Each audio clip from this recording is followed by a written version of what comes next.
Good morning everyone. मैं धीरज कुमार, पंडित दीनदयाल आजकल model inter college Jaipura Moradabad से।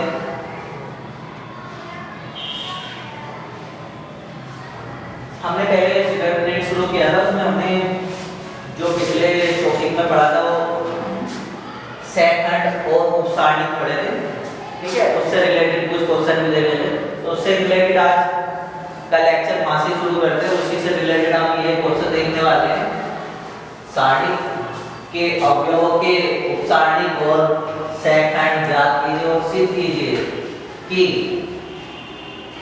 a1 a11 a12 a12 plus यानी जो स्मॉल a है वो किससे शो कर रहा है, अवयव को, और जो कैपिटल A है वो सेकंड को शो कर रहा है।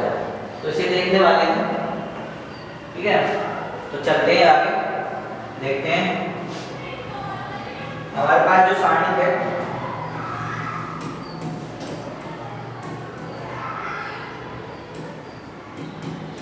मान लेते हैं 2 6 1 -3 0 5 5 4 7 -2, ठीक है। सबसे पहले इसके हम ज्ञात करेंगे उपसारणिक और सेकंड को हम दोनों को एक साथ ज्ञात करेंगे। तुमने पहले बताया था उपसारणिक के लिए हमने फॉर्मूला बताया था MIJ। अगर उपसारणिक निकालना है तो क्या करना था, सारणिक में से जो ये सारणिक दिया है, या आप भी हो सकता है, सारणिक हो सकता है या आप भी हो सकता है, दोनों कुछ भी हो, तो क्या करते हैं, डिलीट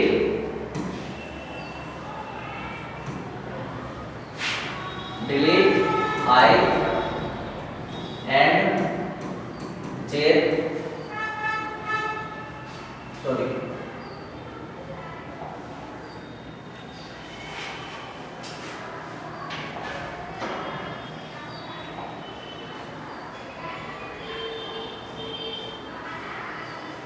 ठीक है।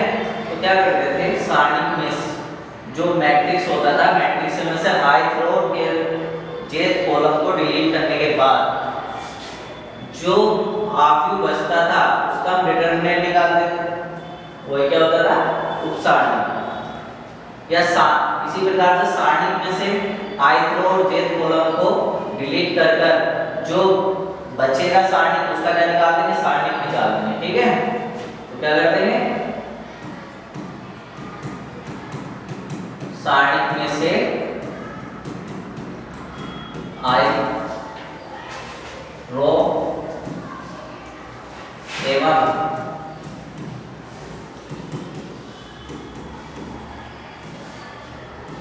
कॉलम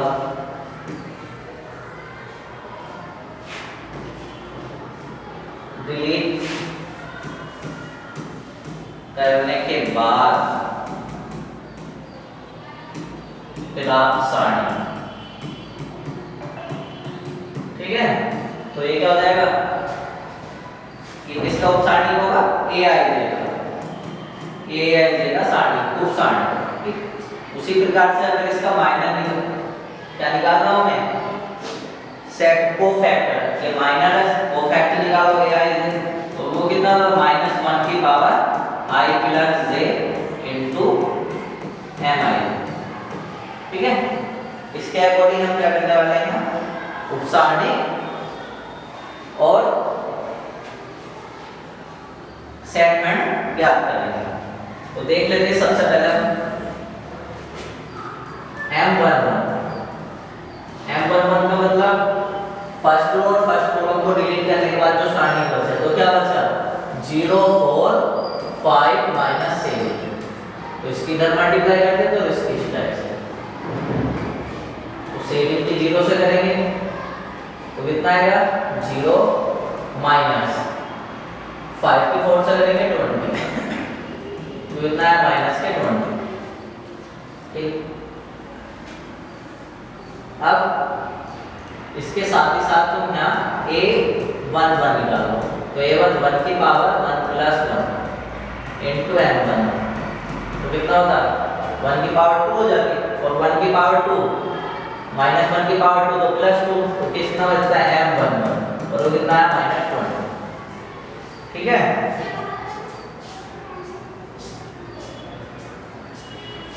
अब उसी प्रकार से यहाँ देखें M12 पहली रो दूसरा कॉलम डिलीट करने के बाद क्या बचेगा 6 4 1 से 6 1 4 और -7 मल्टीप्लाई करो तो 7 42 माइनस को ये कितना है -4 तो कितना हो गया माइनस के 46 और लिखेंगे इसके साथ साथ A12 माइनस की 1 की पावर 1 प्लस 2 और M12 कितना हुआ तो -1 की पावर 3 तो कितना आएगा -M12 इक्वल टू ये माइनस का है प्लस हो जाएगा 46। ठीक है, क्लियर। अब M13 तो कौन सा डिटरमिनेंट आएगा पहली रो तीसरा कॉलम डिलीट करेंगे तो क्या बचेगा 6 0 1 5 करो 6 पंजे 30 और -0 इक्वल टू कितना बचा 30। तो यहाँ से देखेंगे A13 इक्वल टू -1 की पावर 1 प्लस 3 M13 कितना होगा -1 की पावर 4 हो गई और प्लस के 1 हो गया तो M13 और ये कितना आएगा 30। ठीक, अब इसी प्रकार से हमने किसके निकाले M11 M12 M13 A11 A12 A13 find कर चुके। अब आगे देखते हैं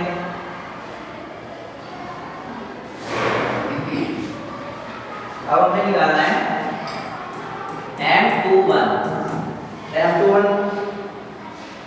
तो दूसरी रो को डिलीट करेंगे और पहले कॉलम को तो हमारे पास क्या बचेगा हमारे पास देखो दूसरी रो हो जाएगा वो 6 0 4 है हमारे पास कितना बचेगा -3 5 और 5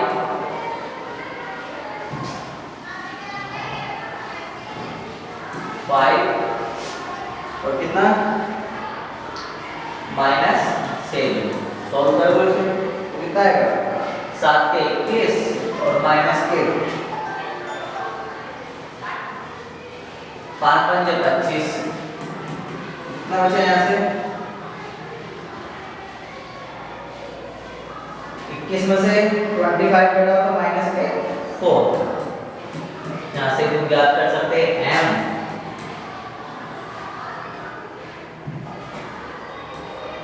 A21 तो इन दोनों का सम करेंगे कितना होगा +3 और +3 -1 की पावर 3 तो कितना आएगा माइनस क्या हो जाएगा M21 तो कितना आएगा ये माइनस के 4 है तो प्लस के 4 हो जाएगा।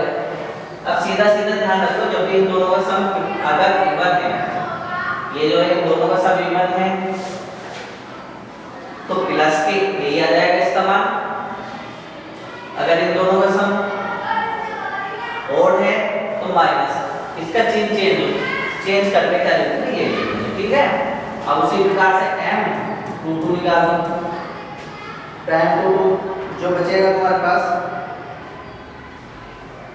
2 1 5 -7 इसके मल्टीप्लाई करो तो 7 14 और माइनस के और इधर करेंगे माइनस के 5 तो कितना आएगा माइनस के 19। इसी प्रकार से A22 देखोगे तो दोनों का सम कैसा आ गया इवन तो कितना आएगा प्लस के M22 और M22 का मान माइनस के 19। M23 सेकेंड और थर्ड कॉलम को डिलीट करने के बाद हमारे पास क्या बचेगा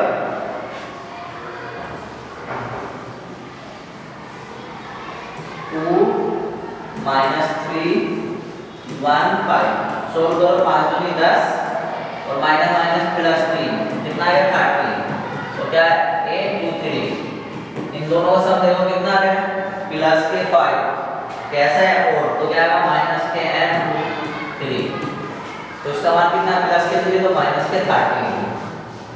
अब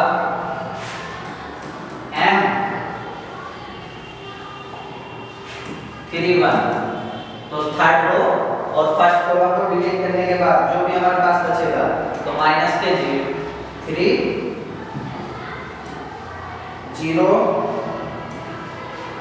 5 और 4, ठीक है।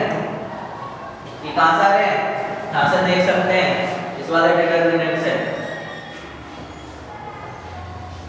इसे माइनस के 12 और माइनस के 0 कितना आया माइनस के 12 831, इन दोनों का सम करो 3 का 1 का 4 ओड है या इवन है तो कैसा आएगा m31 और ये m31 का मान माइनस के 2 है। m32 third row second column को डिलीट करेंगे तो क्या बचेगा 2 6 5 4, सोल्व करो तो 8 और माइनस के 30 कितना है माइनस के 22, इसलिए 832 वो कितना आएगा माइनस m32 तो आएगा, क्योंकि इन दोनों का सम जैसे ही कर रहे हैं वो कितना है 5 और 5 कैसा नंबर होता है और, तो इसलिए माइनस क्या आ जाएगा तो माइनस के 22। अब किसका ज्ञात करना है m33 ज्ञात करो, थर्ड रो थर्ड कॉलम को डिलीट करने के बाद 2 6 और माइनस 3 0, ये हमारे पास बचेगा, सॉल्व करो ये 0 और माइनस के माइनस माइनस प्लस 18 तो कितना है 18 833 3 और 3 6 कैसे नंबर हो गया इवन, तो क्या आएगा m33 तो कितना आएगा 18, ठीक है।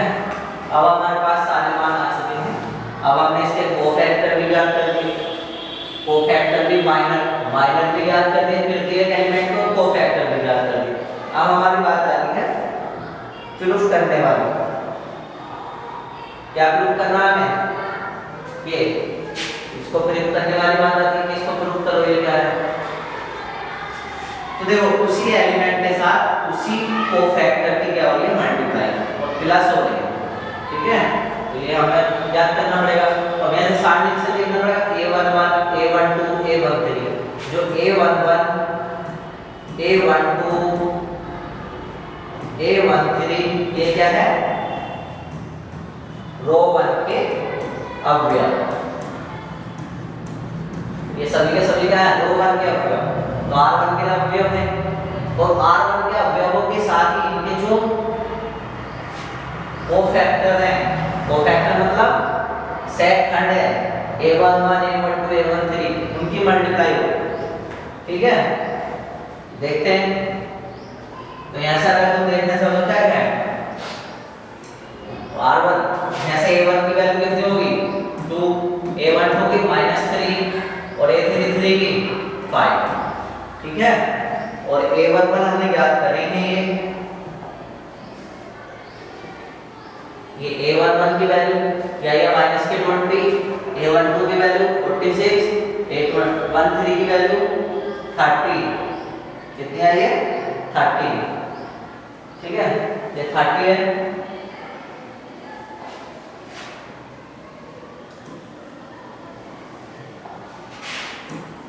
ये कितना है 30, ठीक। उसी प्रकार से इनको हम सोल्व करते हैं। अब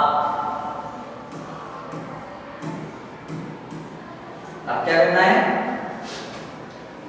a11, तो a11 कितना हमारे सारणी में वो है 2, a12 वो कितना है -3 और a13 वो कितना 5 तथा कैपिटल A11 कोफैक्टर वो कितना आएगा माइनस के 12 A12 वो कितना है 22 और A13 वो कितना है A13 18। ठीक है, तो जो हमारे अब हमें क्या प्रूव करना है A11 A12 plus A12 capital A12 plus A13 और कैपिटल A13 रखो वैल्यूज की A11 कितना है 2 इनटू माइनस के 12 plus A12 minus 3 into 22 plus A13 5 into 18। ठीक है, कुछ नहीं करनी, कैलकुलेशन करनी है बस। तो कितना आएगा 12 दूनी 24 माइनस के प्लस प्लस माइनस माइनस हो गया 22 किया 66 प्लस ये कितना आएगा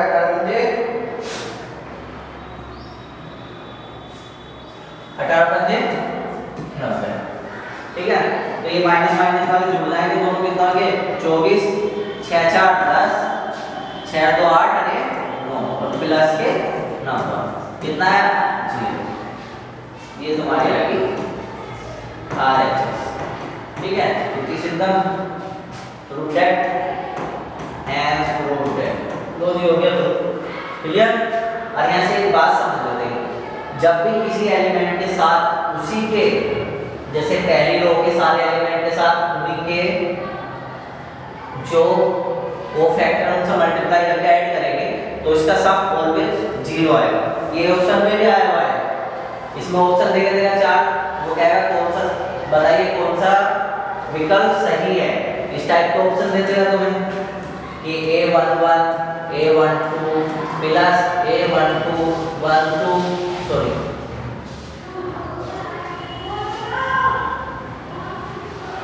मान लो पहला ऑप्शन जिसने यही बना दिया A11 प्लस A12 और प्लस A13 A12 पहला ऑप्शन ये बना दिया। बी वो बना सकता A12 A11 plus A12 A13 A11 बराबर 0 है तो और A11 A13 इक्वल टू 0। इस टाइप का ऑप्शन बता देगा कि सही ऑप्शन चुन रहा है। तो सही ऑप्शन चुनने के लिए सबसे पहले ये देखेंगे ये किसे शो करते हैं, ये करते हैं कि पहले शो कौन सी रो कौन से कॉलम का अवयव है। तो अगर ये सेम सेम है सभी के तो उसका मान 0 होगा, अगर सेम सेम नहीं है तो उनका मान 0 नहीं होगा। ठीक है, इसी बात पे आता है। तो चलिए आई होप ये क्वेश्चन आपको सभी को समझ में आया होगा। ठीक है, एक बार दोबारा रिवाइज कर देता हूँ। ये सारणिक का ये कह रहा था कि अवयवों के उपसारणिक और सेकंड ज्ञात कीजिए और सिद्ध कीजिए कि सीधा सीधा इसका मान तभी 0 होगा जब ये दोनों एक होंगे। यानी कि अगर पहली पंक्ति के अवयव हैं तो पहली पंक्ति के सेक खंड होने चाहिए। ठीक, अगर पहली पंक्ति के अवयव हैं दूसरी पंक्ति के सेक खंड है तो इसका मान 0 नहीं होगा। ठीक है, इसका मान क्या आ जाता है, ये डेल्टा आ जाता है इसका। ठीक, तो हमने सबसे पहले Mij सारणी में से ith रो और jth कॉलम को डिलीट करने के बाद जो प्राप्त सारणी होगा वो ज्ञात करेंगे। तो Aij या इसको हम क्या कह देते हैं Cij भी कहते हैं किसी किताब में। ठीक है, Aij क्या हो गया Cij।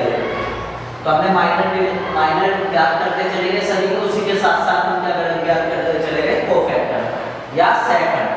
कोफैक्टर में से ये याद रखना जो ये है इन दोनों का मान अगर सम प्लस सम है तो M11 जो माइनर होगा वही आएगा। अगर विषम है जैसे इन दोनों का मान विषम था तो माइनर की वैल्यू क्या हो गई चेंज हो गई माइनस हो गई। ठीक है, बस इसी प्रकार से हम याद करते चले गए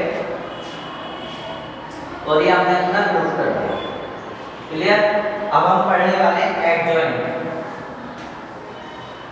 क्या पढ़ेंगे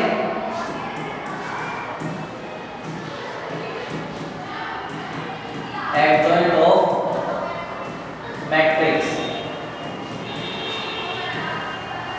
ठीक है। एडजॉइंट ऑफ मैट्रिक्स देखिए आव्यूह के सेकंड, तो आव्यूह के सेकंडल एडजॉइंट, वो सेकंडल है।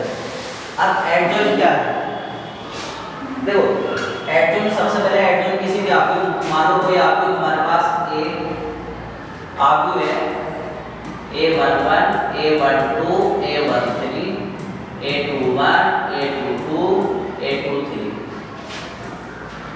a31 a32 a33, ठीक है। इससे बड़ा आव्यूह हमारे पास आने का ही नहीं है, 3/3 का ही आएगा, इससे बड़ा आव्यूह होने का ही नहीं।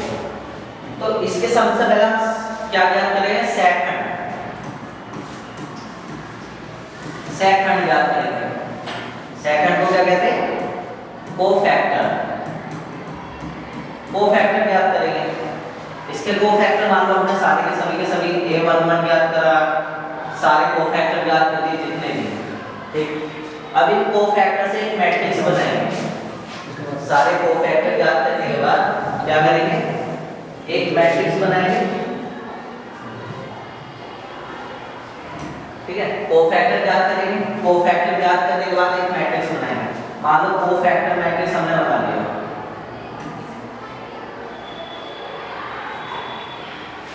कोफैक्टर मैट्रिक्स को कुल नाम दे सकते हैं, सीधे लो, वो हमने एक मैट्रिक्स बनाया a11 a12 a13, फिर a21 कैपिटल A22 और A23, A31 A32 A33, ये कोफैक्टर मैट्रिक्स बन गया।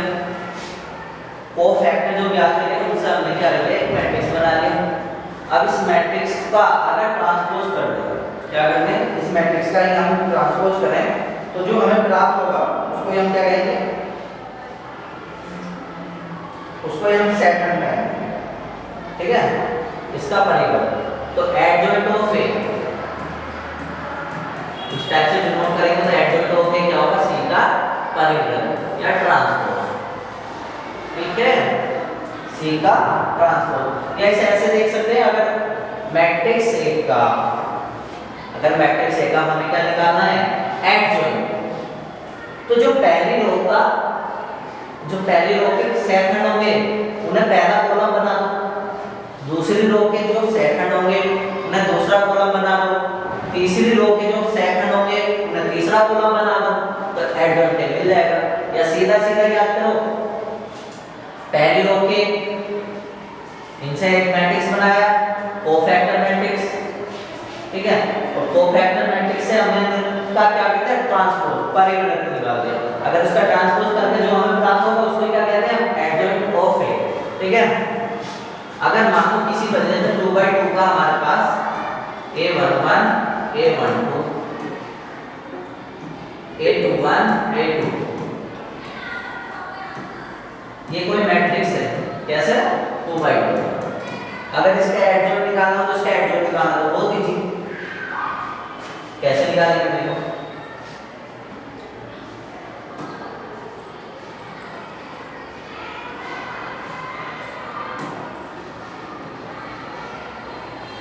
ये और ये दिखाई दे रहा, ब्लैक दिखाई दे रहा, ठीक। अब क्या करना होगा, इन्हें निकालने के लिए जो ये होंगे इनके तो परस्पर चिन्ह बदलेंगे, इनके क्या करेंगे,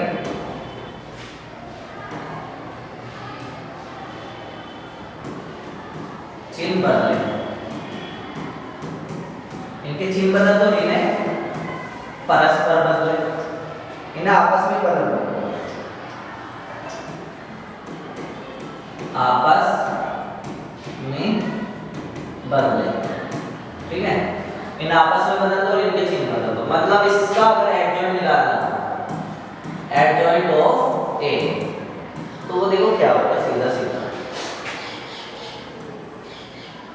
इन दोनों को आपस में बदल दो तो कितना होगा A11, ये उधर जाएगा तो A22 और ये इधर आएगा A11। ठीक है, अब इन दोनों की चीज बदल दो, -A12 और -A21। ठीक है, तो ये एडजॉइंट के निकल जाता है अगर मैट्रिक्स हमारे पास 2 क्रॉस 2 का है शॉर्ट फॉर्म में। बाकी तो लॉन्ग तरीका वही है हमारा काम में करेंगे। ठीक, क्लियर? आगे बढ़े, एडजॉइंट के बारे में पढ़ते हैं। एडजॉइंट की आवश्यकता क्या है? एडजॉइंट की आवश्यकता इसलिए कि हम जो आर्ग्यू है उसका इनवर्स निकालना सीखेंगे। उसका इनवर्स निकालना पड़ेगा तो इनवर्स में हमें किसकी जरूरत पड़ती है? एडजॉइंट। इसलिए हम एडजॉइंट सीखेंगे। ठीक है, एडजॉइंट सीखेंगे और इसके साथ साथ आर्ग्यू का इनवर्स सीखेंगे। चलिए आगे बढ़ते हैं।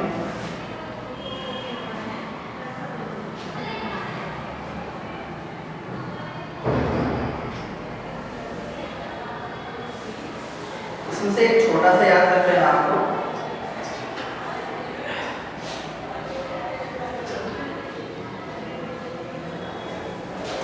अगर A मैट्रिक्स की हम मल्टीप्लाई करते हैं इसके साथ एडजॉइंट ऑफ A तो बराबर होगा A का डिटरमिनेंट इनटू I।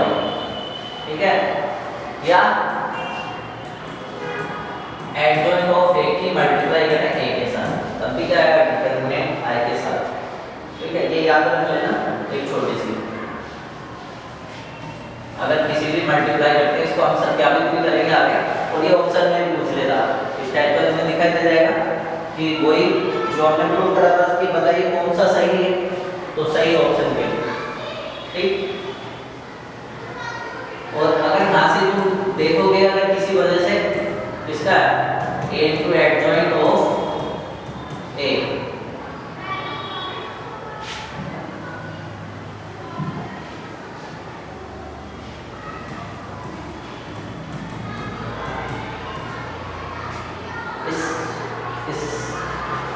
दो मैट्रिक्स के अगर मल्टीप्लाई करोगे तो मैट्रिक्स ही बनेगा। और उसका अगर हम क्या करें, अगर इसका हमें क्या ज्ञात करना हो मैट्रिक्स का, इससे पहले एक चीज देख लो छोटी सी। अगर दो मैट्रिक्स हैं B A B और इनका हमें क्या फाइंड करना हो? डिटरमिनेंट। ये पीछे हम प्रूव भी कर सकते हैं, करा है तो A का डिटरमिनेंट इनटू B का डिटरमिनेंट के बराबर होगा। ठीक है, ये तो क्लियर है इतनी बात। अगर दो मैट्रिक्स हैं और उनके मल्टीप्लाई का डिटरमिनेंट निकालें या दोनों का अलग अलग डिटरमिनेंट निकाल कर मल्टीप्लाई करें तो दोनों बराबर होंगे। ठीक है, चलिए तो इसी प्रकार से हमें देखना चाहिए कि दो मैट्रिक्स हैं A और B, अगर इनकी मल्टीप्लाई करें तो ये इसके बराबर है।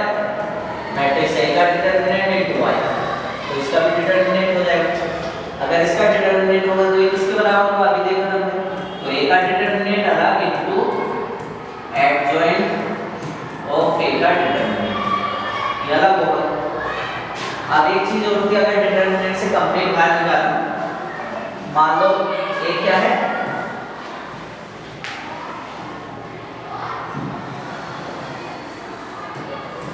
आर्ग्यू A 3 कोटरी का आर्ग्यू है। अगर ये 3 कोटरी का आर्ग्यू है तो I भी क्या होगा? I3 होगा, यानी I भी 3 कोटरी का आर्ग्यू होगा।